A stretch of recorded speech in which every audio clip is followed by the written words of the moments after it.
Julie, yeah. Your name is Julie. Yes. And I'm Dina. Hi, Dina. Hi. I've been homeless for 20 years of my life, on and off.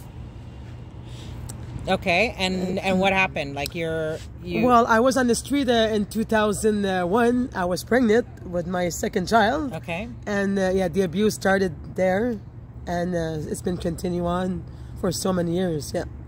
Getting harassed. You got harassed by your boyfriend or your partner? No. Them over there, the staff.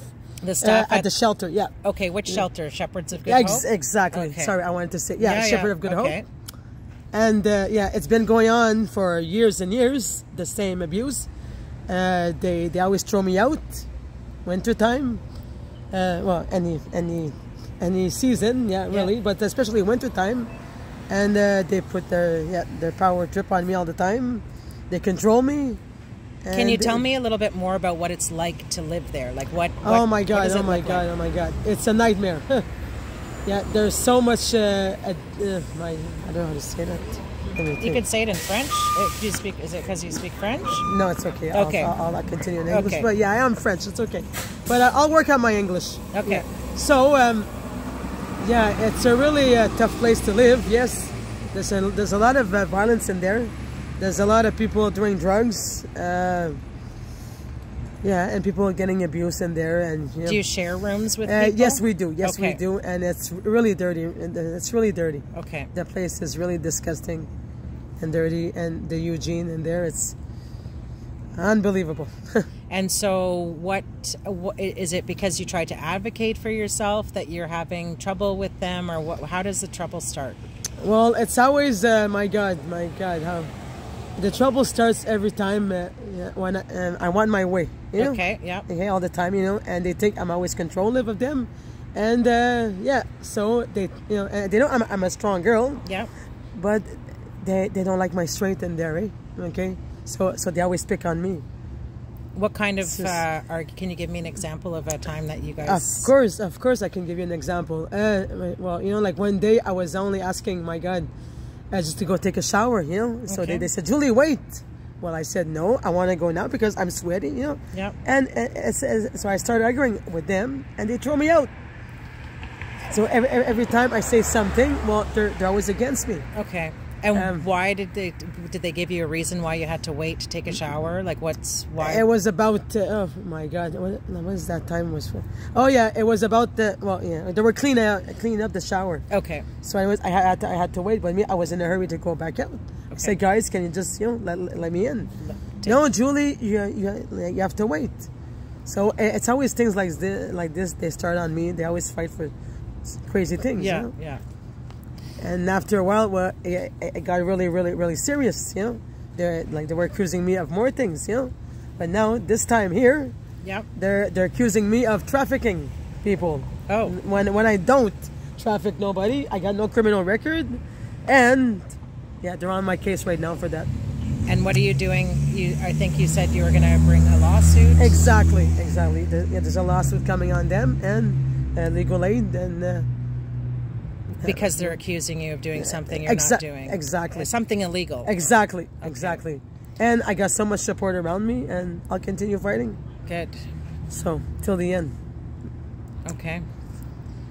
Christine, you want to add anything to this? I don't know what she was talking about. She was just telling me about some of the problems she was having at the Shepherds of Good Hope and the way that she was being treated, and this latest incident where they're accusing her of trafficking people. Well, I don't see that at all because I've known her since 2010. Okay. Was when my husband got arrested at the time, and I got forced out of my home, and I ended up in the shelter, and she was in the shelter with me. And the shelter we were in at that time, we were being treated very decently. Okay. And that's a shelter in Ottawa. Yeah, a shelter in Ottawa. And I keep getting clips and bits and pieces from other people and from the streets and that, just how miserably they're treated from the shelter over here, literally. And it's not the same as the way we were treated. We were treated decently. We were able to get a shower, and we were able to eat. And the interesting thing is, it was through the church, and we got meals from the church. And then later I ended up finding out that I had finally joined the church that was actually doing the meals, and I actually went in and helped feed the women from the shelter when I got out of the shelter. Okay. So I know what's decent, what's not decent of this. Yeah. And here it is, we're 2022, and she still has not got a place to live. I've been fighting for so long to get a place, and swear to God, I'm gonna work on that so hard to get a place as soon as possible. Yeah. And they better give me the support I need. Are you on the registry right now? Yes, I am. Yeah, Yes, okay. I am. Yes, I am. And you're homeless. Yes, I am. So you're a priority. Yes, I am a priority. But there's no help for me. They don't want to move their butts. They don't want to help. I got no help nowhere. How long have you been on the waiting list, do you think? For a long time, 10 years of my life. Okay. Like maybe more. And you've always updated your address Always. and your phone number. I always called. I always moved. I always did good things for myself. Yeah. I always kept strong. I always helped the other people around me too. But Not you didn't walk anybody? yeah, a second, but no, thank you. When it comes to me, they don't care at all. Yeah, because I'm a strong girl. Eh? That's why. So they don't. No, they pick on the strong people, and it gets me frustrated a lot. Yeah. Really frustrated. So you've been on the list for 10 years, and you've been homeless At least for more than 20 years. Yes, exactly.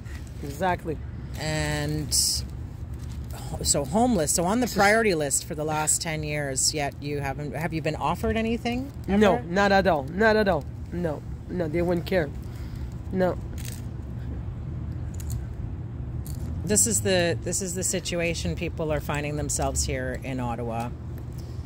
And you don't have a criminal record. No, I don't. So, yeah. They were abusing me mentally too. They were telling me I was crazy too for a long time.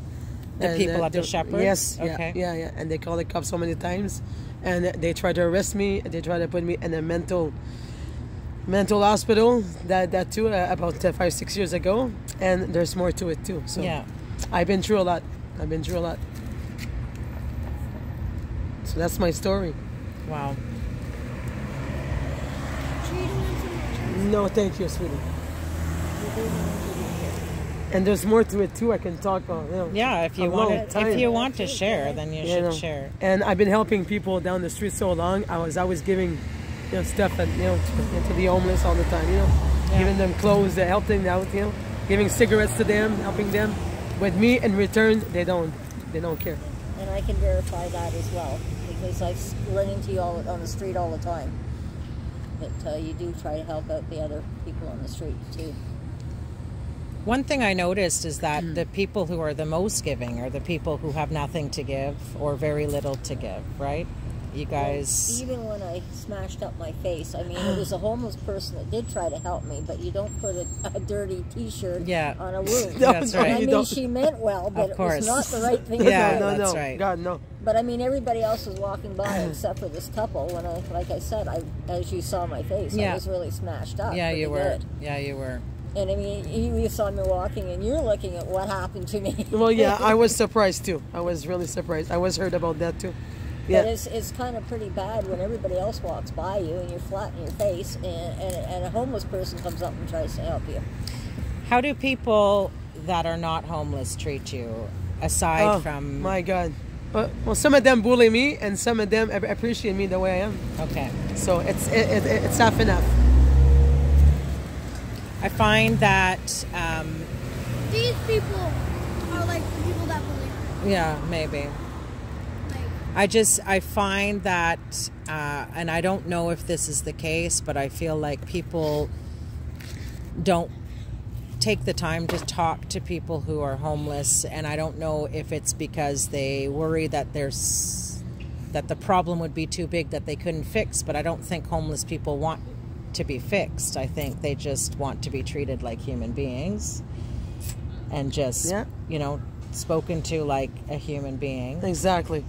And, they're not looking for you to come and save their lives, but just to, appreciate the value of each person as a human being. And I think that's what we're losing. Do you think things have changed over the last 20 years on how people interact with you, or do you feel like this has been a problem ever since? It's been a problem ever since. Yeah. And this is inhumane, you know? It is inhumane. Okay, is that the Yes, word? that's the right word. And yeah. you know, like to push me away like this, and no, it's not right. It's not right at all. But I'm a survivor. I'm a survivor, and strong at the same time. Yeah, well, trust me, I am. I think you have to be strong, eh? What's happening over there? Yeah, really, it's a homeless. Eh? But he's angry with those people. Why? What happened?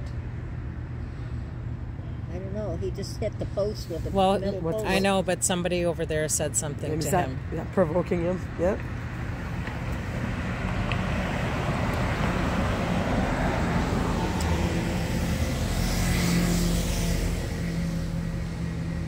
You're gonna come around. Do you recognize him at all? Or? Yes, I do. Okay. Yes, I do. From the shelter. Okay. Yeah. But we have to watch ourselves sometimes. Yeah. Yeah. Is he the one that covers his face? Scary. Yeah, Yeah. scary. He's scary to him.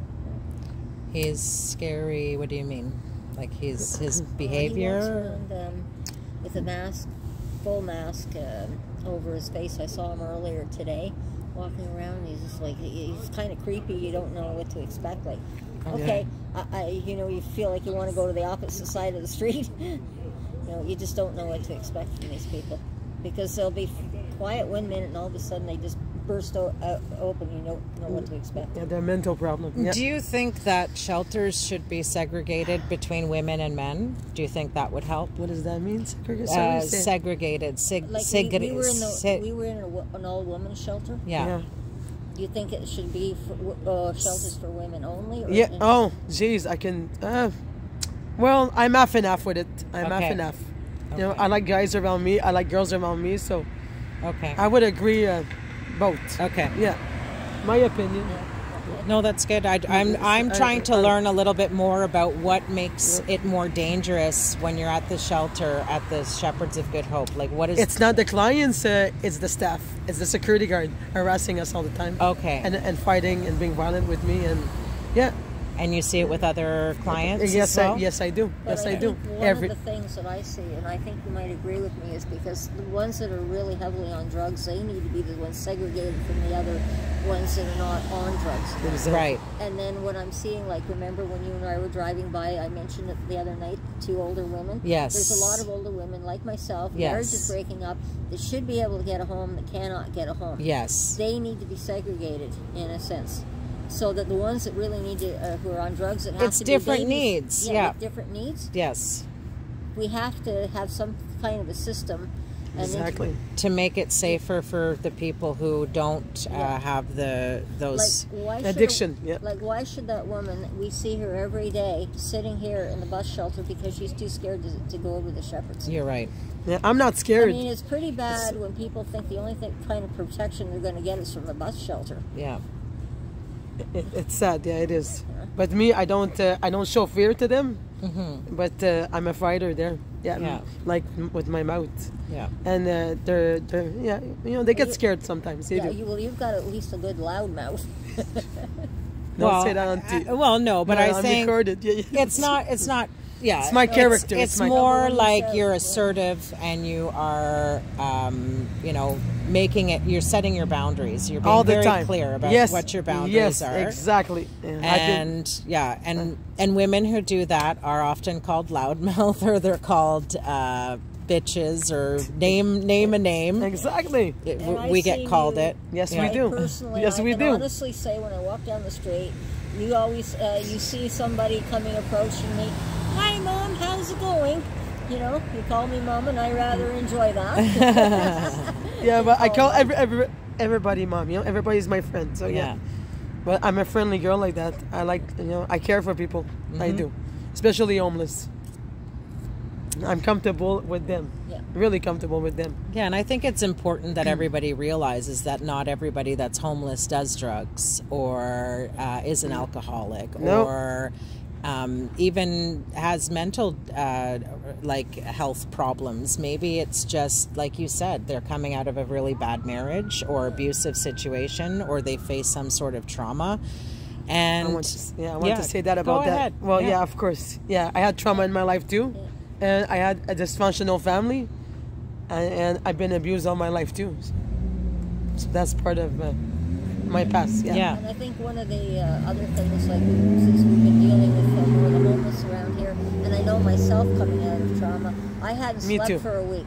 And a lot of the people, because of what's going on in the shelters around them, they cannot get enough sleep. Yes. You cannot function. That's sleep deprivation, yeah. And a lot of them are suffering from that too, and I've seen that. Because where do they flop?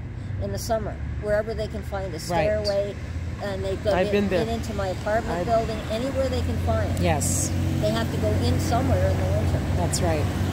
You know, or else they have to be outside, or they have to put up tent cities, and then they get chased around the city constantly. Exactly. So just moving them around is all it is. Yeah. I've been harassed everywhere. And I want the whole world to know. No, it's true. I want this tape for real everywhere. No, yeah. And you want people to hear your story, because your story is very much like many of the people that we've spoken to. And in turn, everybody has their own individual story, but we also know that, you know, you're cast aside or forgotten, or put in really dangerous situations that exactly. And the situation is actually, I feel like, is getting worse, because now, you know, many people are finding themselves unable to afford to pay for shelter. So they find themselves living in their cars as long as they can pay for their cars or what have you. And without an address, it's very difficult to get a job. Without an address, it's very difficult to get proper health care. Without a credit rating, it's very difficult Correct. to get. Yeah, that's another problem. That's right. And if you've been on the street for 20 years, what kind of landlord reference are you going to have? You're not going to have one. So what you really need is somebody who's willing to give you the opportunity to be able to prove that you're worthy of housing, and that you're absolutely right. Yeah, I was 26, never had a credit card in my life. I was housed. I had a job, and I tried to move into a place, but because I had no credit, I had to have my mother co-sign for me. And not everybody has that. Not everybody has a family member that can co-sign. Well, that's what we're dealing with. Another homeless person, that she has no credit. Yeah. But she has the money, but she has no credit. That's right. And they don't want to take cash either. That's right. The landlords anymore. But I am a functional person, homeless. Yeah. You know, I got so much abilities to show people. Yeah. So much, so much to give, and I just want to pull through. So I see the light somewhere. You deserve to have a place to live. Thank you. We all deserve to have a place to live. Well, it's a basic human right. Exactly.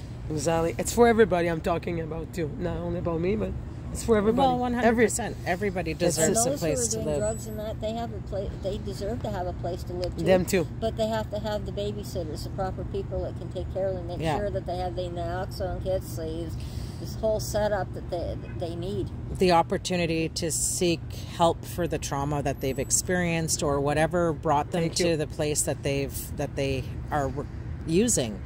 I mean, you have high functioning people who are make a lot of money, who have addiction problems as well. So this is not a matter of whether you're a lesser person or not. You can be a fully educated, well-paid person who falls into that addiction trap as well. It's true. Yeah. And you just have more resources to be able to get that help that you need. Unfortunately, when it's people who are on the street, they don't have the same resources. And it's up to us as a society and up to our governments to ensure that those things are in place, I think, to be able to provide for these people so that we all have equal access to what we need to be, treated as human beings. Yeah. But you don't have addiction problems, right? No, I don't. You don't have a criminal record. No, I don't. You don't have credit, and that's what's getting in your way. And no mental problem either. yeah. But they wanted to put me down with that. You know, they were accusing me of, you know, bad things in my life. You know, and yeah, so they discriminated me so many times, and they didn't win. They didn't. I was a fighter the whole time. I was fighting for that too, with the system of the mental. And you have a lawyer right now, right? Yes, I do. Okay. Yes, I do. Legal aid. Yeah, Legal aid's aid, helping and I you. got Perfect. human rights too on my side. Okay. And yeah, to serve them as soon as possible. Okay. And so how long have you been working on this case? My God, it's been a week. Okay, so you just started. I'm just starting. Okay, I'm so just it's going to starting. happen soon. It's gonna happen soon. Okay, And- so you're filing a human rights case against the Shepherds of Good Hope, right? Yes, I am. That's yes, what yes, you're I doing? Am. Okay. Yes, I am. And is there another sort of lawsuit you're filing against them, or is it's a human rights case? It's a human rights Okay. case. For Good. 20 years of my life, putting up with their abuse. Yeah, their harassment. Because what I also find is any person who gets in a place of any kind of authority, that's a great place to bully because you're nothing. As they say, who's going to believe the person on the street Yeah. or who's going to believe, say, the security guard? Yeah. And I've run into many situations like that with the police and as myself. Yes. Having worked in, Yeah, but they're all together. It's a gimmick. It's a big gimmick. Eh? They're all together. Gimmick. Yeah. They're all together and they're all against me, but I don't care. When I fight for, and that's it. You know, when I fight. You know, and I really want to win my case. What are you basing your human rights claim on? Do you know? About money. How much? No, sorry. No, like you're basing it. So when you file a human rights case, you file it because you're being harassed based on your. Is it based on your like your status as a homeless person? Is that how it's Yes. framed? Yeah. Yeah. Okay. That's part of it. Yes. And the harassment for a long time. Yeah. It's been going on. So it's good that you found somebody to help you with this case. Exactly. It's, good resources. Yeah. Good. How did you find them? My God, from a friend of mine. Okay. She's she's an ex worker, Okay. a street worker, and she came to me right away, and she says, "Julie, do something about it this time." You know, Okay. I told you so many times before, I didn't want to listen. Now this time I got. You're working on it. Good. Exactly. I want to Okay. work on it. Yeah. But Good. it took me so long to make a decision. So, It's yeah. hard. It's hard. Yeah. When But, you put together a lawsuit or a case against somebody, you relive the trauma that you've gone through. Exactly. I know. I've Everything's worked on a couple of cases, and Yes. and it's reliving the trauma. reliving the trauma of 20 years. Well, even filling out the divorce papers, I had to relive the trauma Yeah, of That my too. abuse from my... it's hard. Yes, it is hard. Yeah, It is hard. and it takes time. Like a human rights case will take 2 or 3 years least. to go through. At least, yeah. And it's okay. I'm ready to fight for a couple years. Yeah. Good. And sometimes you're going to feel like giving up during your case. I just want to tell you that. But, yes, but me, I'm not a person like that. Don't- yeah. I never give up on nothing. there will be times where you're going to think, I probably won't win this, but you still have to press on, okay? Okay. Because yes. I've taken people to court, and there were times where I've second-guessed myself, and I said, no, I'm in this for the long haul, and it paid off. So when you second-guess yourself, remember my words, okay? No problem. Just Yes, Well, on. even myself, I second guessed myself on my marriage and Yeah. everything else. It took me 7 years to get the divorce, Yes, but I got it. you got it. But And Jul- and it made sense It makes- after, It made right? sense. Like, Oh yeah. Well, I'm not a quitter, and I'll fight till the end. Yeah, I will.